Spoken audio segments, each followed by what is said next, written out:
Sagittarius, welcome po sa ating weekly reading, Scorpworks Tarot.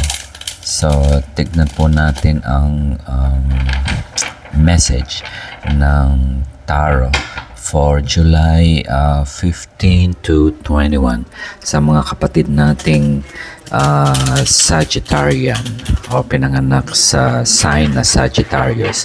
So again, marami pong salamat sa pagsubaybay sa aking YouTube channel. So I'm also new here. So yeah, mga kapatid nating mga OFW na katulad ko din. So it's another weekend. Weekend ko po ginagawa itong aking tarot reading. So, sana ay masaya tayo. Okay, so this is a nice energy for Sagittarius. So, masaya. Celebration. Okay, it's talking about celebration. Okay, so ano nangyayari sa Sagittarius? Nakakainggit yata sila. May promotion. Oh, maraming pera ngayon na. Very easy yung ano niya, energy. Parang, alam mo yung tipong nabahin ka lang biglang may bumagsak na $100 sa lamesa. Walang kahirap-hirap, walang ka walang ka effort. Yeah, ganun sana all. Okay, tignan natin. Isa pa. So, sa mga OFW, so, kamusta po kayo dyan? Tag-ulan na naman yata sa Pilipinas. Marami naman ako nakikita mga news ng mga baha. Okay. Oh. Okay. Pinagmumuni-munihan. Meron pa bang dapat pag muni-munihan? Nasa party mode tayo. Okay, so si Amo, okay, merong binigay na proyekto o promotion yata ito o opportunity o more responsibility towards that more abundance and blessing. Okay, wala nang ibang meaning pa ito.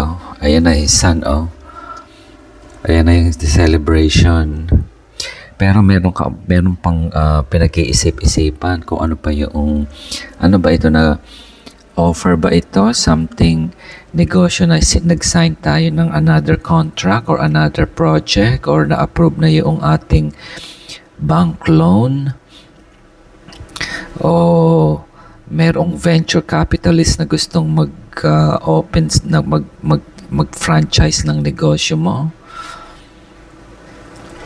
So, yun ang main energy niya for this week. Okay? So, kung ano man yung pinagkaabalahan natin, this kind of energy, hindi ito isang lingguhan lang. So, matagal itong niluto. To have that kind of perspective and level of success, kung success ang ating benchmark, to have that achievement or accolade or nakagraduate ka sa kolehiyo na magna cum laude. Okay, so hindi biro yun. So it takes a lot of trial and error. And also, it's walang shortcut, dedication, basically. So, kung ano man yung energy na yun na darating this week, July 15 to 21, well, congratulations. So, yeah, nakakaingit ito. Nakakaingit ito. Pero hindi ito dumating lang ng pikit mata. Hindi ito yung tipong bumahing ka lang at nalaglag na yung $100 sa lamesa. Okay? It takes a lot of groundwork. Okay? At talagang gumapang talaga. Ayan yung kalabaw talagang nag-araro talaga sa init ng araw. Yeah. So, yeah, congratulations Sagittarius. So, kung ano man ito, sana all. Okay? So, see you again next week.